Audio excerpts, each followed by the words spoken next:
everyone. Thank you so much for joining us today for What's Your Why Wednesday. I'm Laura Brandao, and today I am joined by Chrissy Brown. She is the COO at Atlantic Bay Mortgage Group. She is passionate about creating a workplace that inspires, motivates, and empowers others to live their best life. All right, Chrissy. Most of us came into the industry by accident, but we stayed in the industry because it tied to our personal and professional whys. Can you please share your why and what has kept you into the mortgage industry? Yes. Well, first of all, thank you so much for having me. Very honored to do this with you. So I don't know very many people that set out as their dream as a child, right? To be in the mortgage industry. So that's definitely accurate. Definitely stumbled upon mortgages and really, I think, why and what, why I've stayed and why I've come this far 25 years later is, when growing up, I really wanted to change the world. I wanted to make a difference. I wanted my life to have some kind of impact on the world. So I decided to go in the route of being a missionary. Wow. And just a little bit of missions work here and there, but that was what my life's goal was: bring the clean water to the villages, or, hold the dying babies, et cetera, whatever it may be. And again, stumbled into mortgages for sure. And, I think that through leadership and through mortgages, I learned, and kind of, it's been a really neat experience to realize that you don't have to necessarily go to that, the third world countries and build the orphanages and bring the clean water to change the world. I mean, change the world one life at a time. And so it's been my honor and privilege to be able to utilize leadership as kind of that ability, that instrument, to be able to give people the tools and resources that they can have to grow into their whys, right? And to really, grow that professional and personal careers and their goals. And, one of my leadership philosophies, if you will, is I want to be able to equip everyone to become the best version of themselves.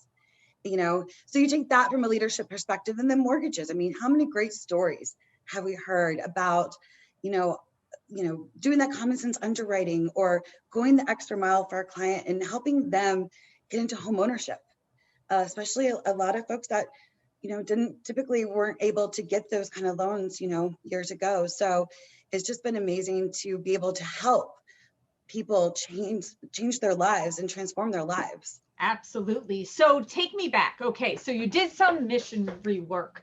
What did you learn during that time that actually you were able to carry over into leadership within the mortgage industry? Now, you mentioned about making people into the best version of themselves. How do you go about doing that with your team? What kind of tips could you share? Yeah, I think it comes down to genuine care.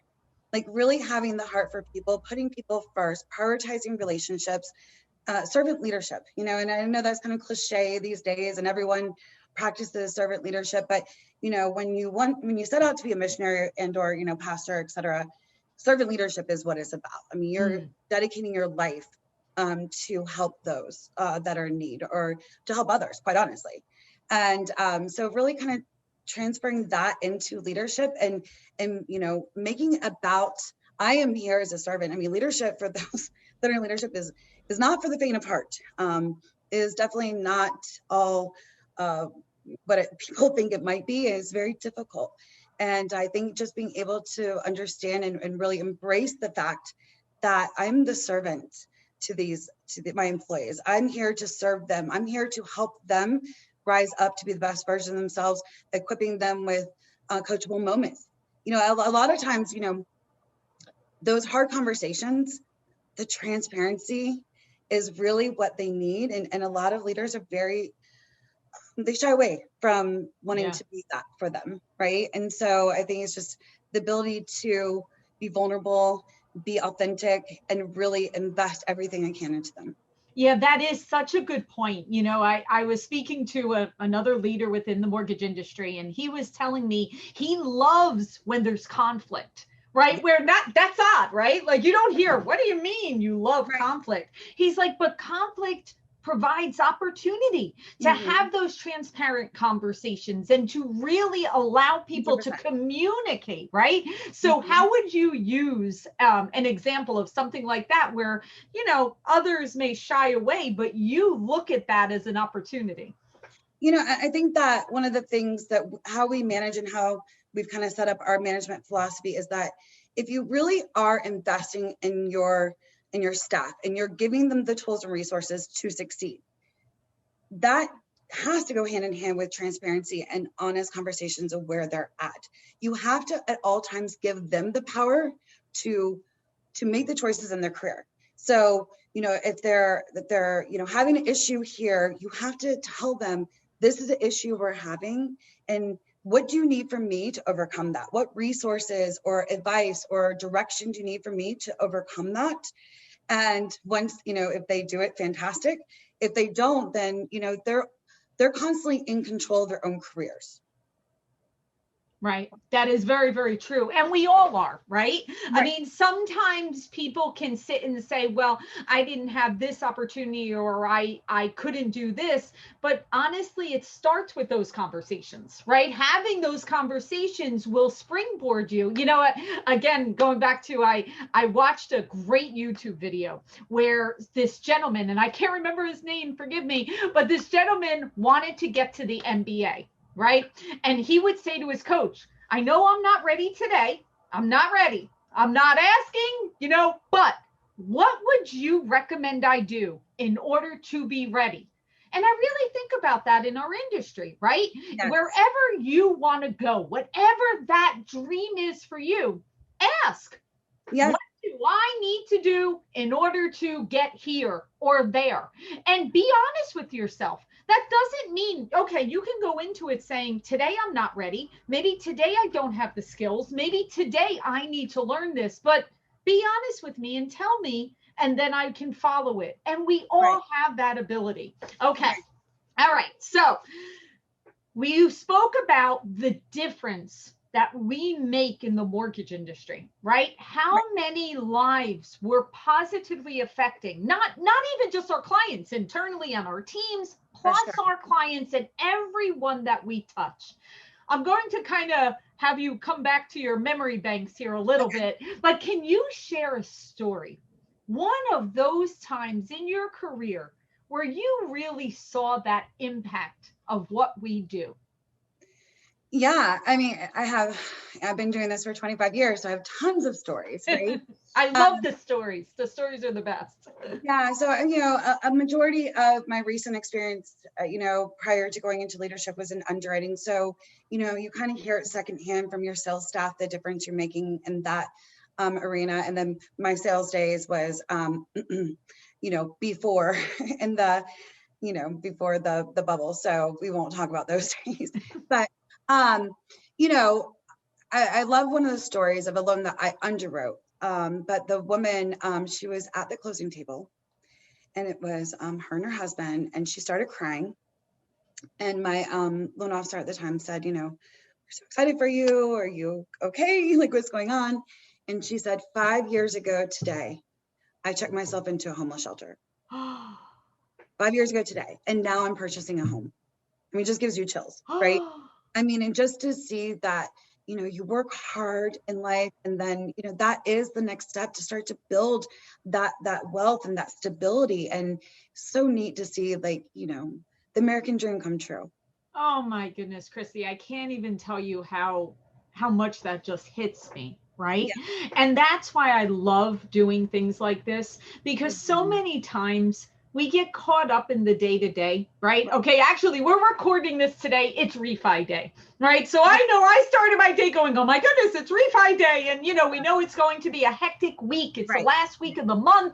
Right. Here we are always striving. The end of the month is coming. The end of the quarter is coming. The end of the year is coming, right? We're always going and moving for volume and production and our day to day of underwriting loans and everything in the process.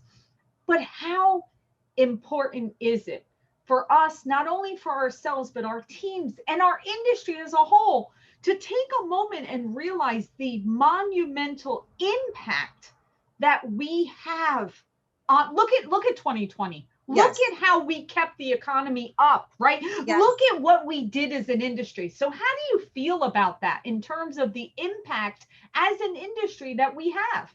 I mean, if we want to talk about impact, we know what happened in 2008.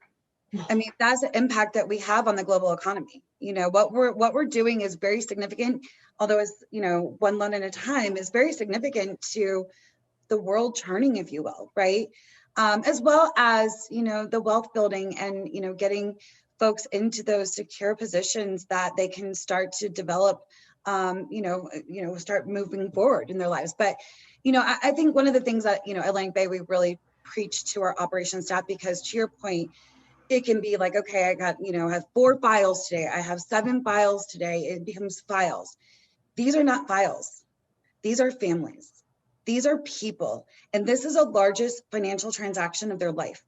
And, you know, one of the things that we really try to instill in our staff is, instead of picking up the file and saying, I have to do this file, really shut your eyes for a moment and think about yourself being in a house with all of your boxes, everything boxed up. And the children are screaming, they have no beds because it's in the U-Haul, and you get some news that they need another thing, or closing got delayed, you know, and really trying to come at mortgages with empathy, that this is stressful. I mean, I always say that, you know, it's all fun and games until you're on the other side of that, right? You're actually the client. And then you're like, oh my gosh, this is so stressful, even though I do Now this. I understand. You know, but, you know, really trying to do business with empathy, that this is a very big deal. This is a lot of moving parts. And honestly, if I had my entire life in boxes and, you know, children screaming and, you know, really anxious moment, and somebody needed a bank statement, I would probably feel the same way our clients do, right? And just really trying to view them as that and not a file.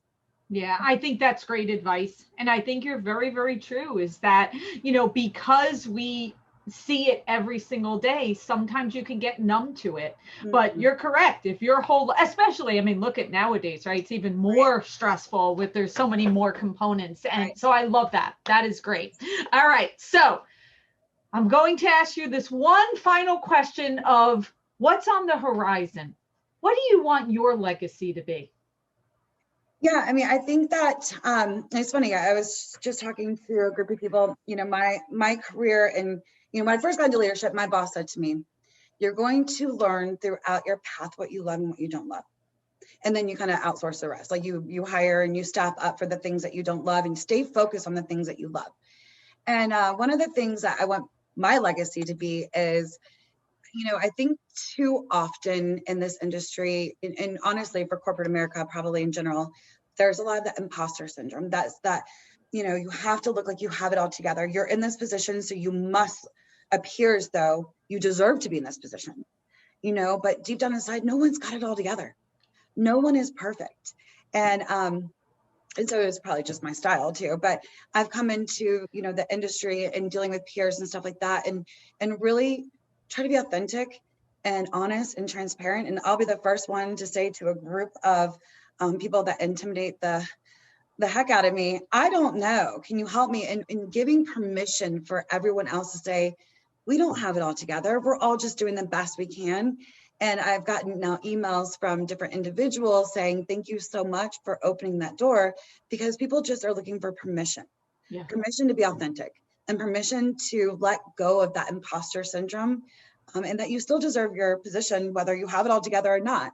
And I really, you know, hope to continue to create that within our organization and throughout the industry, is that it's okay. It's okay not to be perfect, and it's okay not to have it all together. Absolutely. So I love that. That is great advice. That is definitely something we need to be reminded to of all the time. And, you know, I recently watched a video about Henry Ford when he built, you know, when he built his empire. Do you know he only had a very few years of education? And when he built this successful company, people said, how did you do that? You are not someone that went to Harvard, you know, you didn't go to school. How did you do that? He said, well, I figured out what I was good at. And then I hired a whole bunch of really smart people around me It is that were able to do all the rest. He said, and together we built this. Yeah, and it's funny because as I bring new people onto my team or deal with different people, I hate the word weakness. Weakness insinuates that the things that you are not your strengths are negative, right? No one has everything. So I really encourage my staff and in my leadership team to identify what they're good at and identify what they're not and own it. That's right. Own what you're not good at, because if you continually try to compensate for that, you're going to fail. Know what you're not, and then find ways to work around that, but really having the confidence and the things that you're just not built to be, like. I almost think, Chrissy, that's a true level of confidence, right? I think that people always say, how do you have so much confidence? I think when you get to the point where you're like, I'll use me for example. Right, for sure. I can't stand like doing the analytical Excel stuff. I'll review it, but I'm not someone that's going to sit there plugging that in. Now, I have a wonderful person that is absolutely amazing at that. And that is fantastic. But if I honestly thought, oh, I'm a terrible leader because I'm not good at that, I would be fooling myself. You're right. But because I own that and I realize that's not where my best time should be allotted and there's someone better to do it, that's that true level of confidence. So we want everyone to get to that point, because you're right. When you hide it, when you try to do those things, you're obviously not good at it, right? You're not good at that. It's okay. Not to be okay with that. Like, be good at that. I mean, you can still learn and try to improve, but at the end of the day, like, I am a visionary, right? Yeah, me too. I am not the person that is able to take and make completely happen and fill in all the blanks and this and that. I have a great team of people. That's right. Especially one individual that is just amazing at that. But it's just not in my skill set. I can do it if I need to. Of course. I'm not going to do it well. And if I try to pretend as though I do it well, it'll be very embarrassing. That's right. It doesn't work. So I love, just being able to come to the table and say, this is everything I am and this is what I'm not. That's and it's really okay. And, I think that, but it's very difficult in a world where everyone's trying to pretend. I know. Right. To be it all, because, I've had moments throughout my growth where I've called people and said, I quit. I can't do this. I'm totally intimidated right now. They're so smart. They have it all together. And when you really start to dig into it, no one does. No. And so just owning it, I think you're right, it is the key to success. It is. That is the key to success. All right. On that note, we are going to end it right there, because I think that is the mic drop right at that level. All right, Chrissy, thank you so much for joining us today and for sharing your why, and what an incredible story. Thank you for everything that you do and what you provide for your company and for our entire industry. And we wish you continued happiness and success. Wonderful. Thank you so much. My pleasure.